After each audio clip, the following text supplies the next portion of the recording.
I don't know about you, but when I picture winemaking, I think rolling hills of Italy, the vineyards of Bordeaux, and the endless fields of the Napa Valley. And while it's true that, yes, there are some wonderful wines from those places, some of the best wines in the world come from right here, in Wales. Out of at least 30 vineyards across Wales, 5 are here in Monmouthshire. This is White Castle Vineyard. It's been going since 2009, and in 2021, it was the first in Wales to win a prestigious gold medal at the globally renowned Decanter World Wine Awards.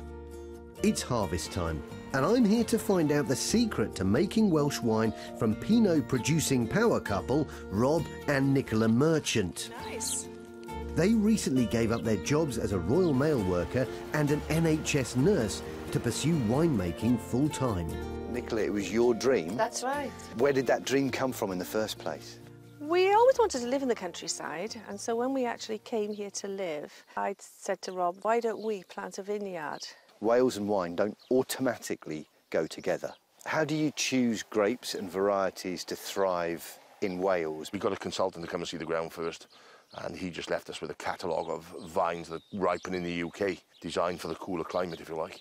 So we just went off and tasted wines and chose those varieties. I feel like I should be a bit more useful in this. Shall we? Yes, let's get going. Yes, it's going. Rob and Nicola have to work out the time to harvest with pinpoint accuracy, using a series of tests. Too early and the grapes will be acidic and bitter. Too late and they'll be sickly sweet. They spent months testing the grapes. Up a little bit higher, and that's... And today is the perfect harvest time. The couple invite friends and family to lend a hand on harvest days.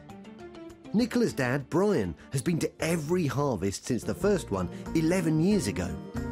What did you think then when your family decided to launch a vineyard? Do you think they were bonkers? I thought they were taking a bit of a risk because you can buy so much of this old cheap wine then, can't you, in the shop?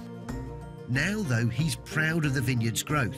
They started with 4,000 young vines, and now they have 10,000 mature ones.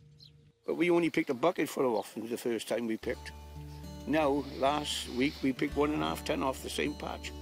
For £48, local wine lovers can adopt a vine for a year, and one of the perks is that they're able to pick their own grapes. My parents bought me an adopt-a vine. When the vines have been squashed and bottled, we get a bottle of wine at the end of the grapes that we've actually picked. Excellent.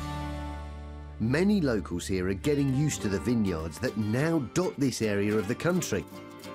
Monmouthshire has its own microclimate that makes winemaking viable here. The weather is milder and has less rainfall due to shelter from the nearby mountains. Many types of grapes are grown across Monmouthshire, but the merchants have opted for Pinot Noir, which has a notorious reputation. So these are the most difficult to grow in the world, Pinot Noir. Are they? The grapes form in tight bunches, which means there's less space for them to swell, and the skin can end up splitting. They're the most difficult to grow, but you've gone for it.